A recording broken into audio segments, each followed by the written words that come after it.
Sveiki, mano vardas yra Šaila ir šis vaizdo įrašas buvo visiškai sukurtas naudojant dirbtinį intelektą. Dirbtinis intelektas nuėjo ilgą kelią nuo tada, kai 1956 metais jį pirmą kartą pristatė 4 Amerikos mokslininkai.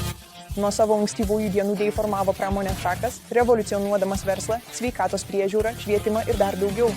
Tai jau nebėra tik futuristinis konceptas, tai keičia mūsų kasdienį gyvenimą ir darbą. Nuo turingo skaičiavimo mašinų ir intelekto iki šiandienos proveržių kalbos atpažinime, autonominiuose transporto priemonėse ir personalizuotoje medicinoje, tai dramatiškai evoliucionavo. Kelyje jis susidūrė su iššūkiais, įskaitant 70-ųjų bei žiemą, bet toliau stiprėjo, varomas didžiųjų duomenų ir mašininio mokymosi. Dabar dėj yra visur, padedantis verslui optimizuoti rinkodarą, tobulinantis sveikatos priežiūrą ir netransformuojantis gamybą.